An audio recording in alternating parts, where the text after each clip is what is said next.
আসসালামু আলাইকুম। Short time YouTube চ্যানেলের পক্ষ থেকে আপনাকে স্বাগতম। বন্ধুরা, বাংলাদেশের ইমোর জনপ্রিয়তা নতুন করে বলার কিছু নেই। এই ভিডিওতে আপনাদেরকে ইমোর ৫টি সেটিংস দেখাবো, যে সেটিংসগুলো জানা খুবই জরুরি। কারণ আমরা ইমো ব্যবহার করি ঠিকই, কিন্তু ইমোর কিছু হিডেন সেটিংস রয়েছে, যেগুলো আমরা জানলে ইমো ব্যবহারকে আরও সহজ ও সুবিধাজনকভাবে করতে পারবো।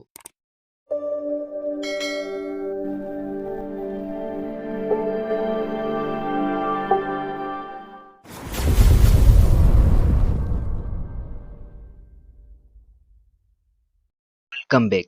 প্রথমে আমি যে সেটিংসটার কথা বলবো সেটা হচ্ছে, আপনার ইমোতে কেউ যখন ভয়েস পাঠায়, সে ভয়েসটা আপনি না শুনেই বুঝতে পারবেন আসলে সে কি পাঠাইছে। দেখুন বন্ধুরা, আমরা অনেক সময় পাবলিক প্লেসে থাকি বা অফিস আদালতে কাজ করি, কিংবা আমাদের আশেপাশে অনেক মানুষ থাকে, যার জন্য ভয়েসটা আমরা ওপেন করে শুনতে পারি না।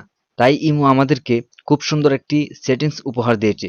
সেটিংসটা হলো, ভয়েসটা ইমো আমাদেরকে টেক্সট করে বলে দিবে যে আসলে সে ভয়েসের মাধ্যমে কি পাঠাইছে। বন্ধুরা, সেটিংসটা দেখানোর আগে বলে নেই, যাদের ইমোটা আপডেট করা নেই তারা তাদের ইমোটা প্লে স্টোর অথবা অ্যাপ স্টোর থেকে আপডেট করে নেবেন। বন্ধুরা, সেটিংসটা দেখানোর জন্য আমি আমার ইমোতে চলে গেলাম। ইমোতে যাওয়ার পর আমি আমার এক বন্ধুর চেকলিস্ট ওপেন করলাম। ওপেন করার পর দেখুন, সে আমাকে একটা ভয়েস পাঠাইছে। আমি ভয়েসটা না শুনেই বুঝতে পারবো সে আমাকে কি পাঠাইছে। এজন্য আমাদেরকে ভয়েসের উপর ক্লিক করে ধরে রাখতে হবে। ধরে রাখার পর দেখুন এমন একটা ইন্টারফেস চলে আসবে। আসার পর দেখুন ২ নম্বরে একটি অপশন চলে আসছে, ভয়েস টু টেক্সট। সেখানে ক্লিক করে দিবেন। ক্লিক করার পর দেখুন ভয়েসের নিচে সেটা টেক্সট হয়ে গেছে। ইমেল পরে ফোন দিতেছি। আপনাদের যদি বিশ্বাস না হয় তাহলে আমি ভয়েসটা ওপেন করে শোনাচ্ছি। ইমেল পরে ফোন দিতেছি। বন্ধুরা, লেখাটা যদি চান আপনারা হাইড করে ফেলতে, সেটাও করতে পারেন। তাহলে লেখার উপর ক্লিক করে ধরে রাখবেন। ধরে রাখার পর দেখুন নিচে একটা অপশন চলে আসছে হাইড, সেখান থেকে হাইটে ক্লিক করবেন। দেখুন লেখাটা কিন্তু হাইড হয়ে গেছে। বন্ধুরা, এবার আসি ২ নাম্বার সেটিংসে। দেখুন, আপনারা যদি মেসেঞ্জারের মতো ইমোকেও ব্যবহার করতে চান তাও করতে পারবেন। দেখুন, মেসেঞ্জারে যখন আমাদের কোনো এসএমএস আসে তাহলে কিন্তু একটা পপ আপ সিস্টেমে আসে, এমন একটা সিস্টেমে আসে। আপনারা যদি চান আপনাদের ইমোতে এভাবে মেসেজ আসবে, সেটাও একটা সেটিংসের মাধ্যমে করে নিতে পারেন। সেটিংসটা করতে হলে আপনাকে বাম পাশের কর্নারে যে আপনার প্রোফাইলটা আছে, প্রোফাইলে ক্লিক করবেন। ক্লিক করার পর দেখুন নিচে একটা অপশন পেয়ে যাবেন, আইবাবল। সেখানে ক্লিক করে দিবেন। ক্লিক করার পর দেখুন আপনাকে দেখাচ্ছে যে কিভাবে আপনার এখানে মেসেজটা শো করবে। সো মেসেঞ্জারের মতো আপনার এখানে মেসেজটা শো করবে। আইবাবলটা যদি ইনেবল করে দেন, ইনেবল করার জন্য আপনি ডান পাশের যে বাটনটা আছে, বাটনে ক্লিক করে সেটাকে ইনেবল করে দিবেন। ইনেবল করার পর আপনার ইমোতে যখন এসএমএস আসবে, আসার পর কিন্তু মেসেঞ্জারের মতো এভাবে শো করবে। ৩ নম্বরে যে সেটিংসটা রয়েছে সেটা খুবই গুরুত্বপূর্ণ সেটিংস। তো বন্ধুরা, অনেক সময় আমাদের মা বোনদেরকে অপরিচিত নাম্বার থেকে বিরক্ত করে থাকে। তো ব্লক করে দেওয়ার পর আবারও অন্য নাম্বার থেকে বিরক্ত করে। তো এমন সমস্যা কিন্তু আমাদের অনেকেরই ফেস করতে হয়েছে। সেক্ষেত্রে আপনি একটা সেটিংস করে রাখতে পারেন। সেটিংসটা করে রাখলে আপনার ফোনের যে নাম্বারগুলো সেভ করা আছে, শুধু সে নাম্বারগুলো থেকেই কল করতে পারবে, অন্য কোনো নাম্বার থেকে কল করতে পারবে না। সেটিংসটা করে রাখার জন্য আপনি আপনার ইমোতে চলে যাবেন। ইমোতে চলে যাওয়ার পর দেখুন বাম পাশের কর্নারে, উপরের কর্নারে আপনার প্রোফাইল দেখাচ্ছে, প্রোফাইলে ক্লিক করবেন। প্রোফাইলে ক্লিক করার পর দেখুন ২ নম্বরে একটা সেটিংস নামের অপশন আছে, সেটিংসে ক্লিক করে দিবেন। সেটিংসে ক্লিক করার পর আপনি প্রাইভেসিতে ক্লিক করবেন। প্রাইভেসিতে ক্লিক করার পর দেখুন একটা অপশন পেয়ে যাবেন, হু ক্যান কল মি।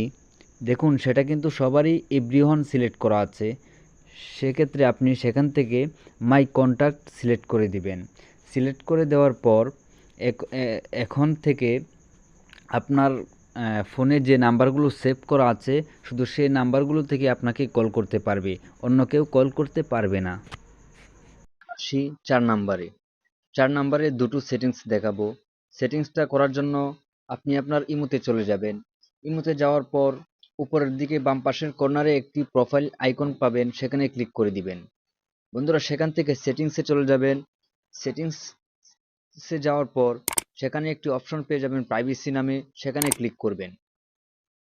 দেখুন বন্ধুরা প্রথমে একটি অপশন চলে আসছে লাস্ট সিন, সেখানে ক্লিক করবেন। সেখানে ক্লিক করে সেটাকে নোবডি করে দিবেন। আমার আগে থেকেই নোবডি করা ছিল, আপনাদের এভরিওয়ান করা থাকতে পারে, মাই কন্টাক্ট করা থাকতে পারে, সেটাকে নোবডি করে দিবেন। নোবডি করে দিলে যেটা হবে সেটা হচ্ছে অনেক সময় দেখা যায় আমরা অনলাইনে থাকি বাট ইমো ইউজ করি না, কিন্তু ইমোতে আমাদেরকে অনলাইন দেখায়। এখন আমরা যদি সেটাকে নোবডি করে দেই তাহলে কিন্তু আমরা যখন ইমুর বাহিরে থাকবো তখন কিন্তু আমাদেরকে অফলাইন দেখাবে, অনলাইন দেখাবে না, যদিও আমাদের ডাটা কানেকশন করা থাকে। দ্বিতীয় নাম্বারের যে সেটিংসটা দেখাবো সেটা হচ্ছে রেড রিসিপ্টস। দেখুন বন্ধুরা লাস্ট সিনের পরেই যে অপশনটা আছে সেটাই কিন্তু রেড রিসিপ্টস, সেখানে ক্লিক করে দিবেন। সেখানে ক্লিক করে সেটাকেও আপনি নোবডি করে দিবেন। আপনাদের হয়তোবা এভরিওয়ান করা থাকতে পারে, মাই কন্টাক্টস ও করা থাকতে পারে, আপনারা নোবডি করে দিবেন। নোবডি করে দিলে যেটা হবে সেটা হচ্ছে অনেক সময় আমাদের প্রিয়জন আমাদেরকে এসএমএস করে, কিন্তু আমরা সে মেসেজটা দেখার পরেও ব্যস্ততার কারণে রিপ্লাই করতে পারি না। আবার কখনো দেখা যায় অনেক ভেবেচিন্তে আমাদেরকে রিপ্লাই করতে হয়, যার কারণে রিপ্লাই করতে অনেক দেরি হয়ে যায়। কিন্তু সেটাকে যদি আমরা নোবডি করে দেই তাহলে কিন্তু সে বুঝতে পারবে না যে আমরা তার মেসেজটা সিন করেছি কিনা, আমরা তার মেসেজটা দেখেছি কিনা সে কিন্তু বুঝতে পারবে না। এই ভিডিওতে পঞ্চম বা ফাইনালি যে সেটিংসটা নিয়ে কথা বলবো সেটা হচ্ছে ইমো সিকিউরিটি নিয়ে। এই ইমো সিকিউরিটি নিয়ে আপনাদেরকে দুটো সেটিংস দেখাবো। এই দুটো সেটিংস যদি আপনি অন করে রাখেন তাহলে আপনার ইমো অ্যাকাউন্ট কখনো কেউ হ্যাক করতে পারবে না এবং 100% নিরাপদ থাকবে।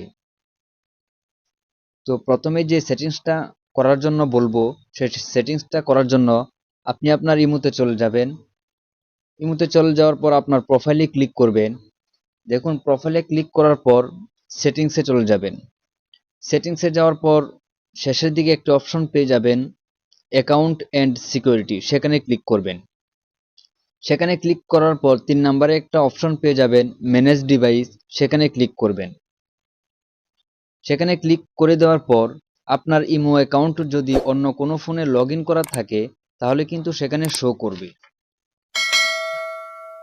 সেক্ষেত্রে আপনি বুঝতে পারবেন আপনার অ্যাকাউন্ট কয়টা ডিভাইসে লগ ইন করা আছে। যেমন আমার এখানে একটা ডিভাইস শো করছে, তার মানে আমার এই ইমো অ্যাকাউন্ট একটা ফোনেই লগ ইন করা আছে, সেটা হচ্ছে রিয়েলমি। দেখুন আমার এই রিয়েলমি ফোনেই আমার অ্যাকাউন্ট লগ ইন করা আছে। আপনার এখানে যদি আরও অন্যান্য ডিভাইস শো করে তাহলে বুঝবেন আপনার অ্যাকাউন্ট অন্য কেউ চালাচ্ছে বা অন্য কেউ হ্যাক করে নিয়েছে। সেক্ষেত্রে আপনি খুব সহজেই তার ডিভাইস থেকে আপনার অ্যাকাউন্ট লগ আউট করতে পারবেন। লগ আউট করার জন্য ওই ডিভাইসে ক্লিক করে ধরে রাখবেন। ধরে রাখার পর ডিলিট নামের একটা অপশন আসবে, সেখানে ডিলিট করে দিবেন। ডিলিট করে দেওয়ার পর আপনার এখানে একটা ভেরিফিকেশন কোড আসবে, কোডটা সেখানে বসিয়ে দিবেন। বসিয়ে দিলেই কিন্তু তার ডিভাইস থেকে আপনার অ্যাকাউন্টটা লগ আউট হয়ে যাবে। বন্ধুরা 2 নম্বরে আমি যে সেটিংসের কথা বলবো সেটা হচ্ছে ভয়েস প্রিন্ট। দেখুন উপরে এমন একটা অপশন আছে ভয়েস প্রিন্ট, সেখানে ক্লিক করবেন। ক্লিক করার পর এমন একটা ইন্টারফেস আসবে। আসার পর দেখুন নিচে একটা অপশন আছে ভেরিফাই ভয়েস প্রিন্ট, সেখানে ক্লিক করবেন। সেখানে ক্লিক করার পর ইমো আপনাদেরকে একটা নাম্বার ক্রিয়েট করে দিবে। সেই নাম্বারটা নিচের মাইকের অপশনে ক্লিক করে ধরে রেখে ওই নাম্বারটা বলতে হবে। আমি এখন ওই নাম্বারটা বলে দিব 11171866।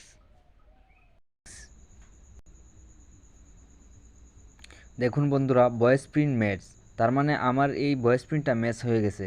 বন্ধুরা সেই ভয়েস প্রিন্টটা যদি আপনারা ইনেবল করে দেন তাহলে কি হবে, তাহলে যেটা হবে সেটা হচ্ছে পরবর্তীতে আপনি যখন কোনো ডিভাইসে আপনার এই অ্যাকাউন্ট লগ ইন করতে চাইবেন বা অন্য কেউ যদি আপনার এই অ্যাকাউন্ট লগ ইন করতে চায় তাহলে কিন্তু আপনার এই ভয়েস ছাড়া কেউ লগ ইন করতে পারবে না।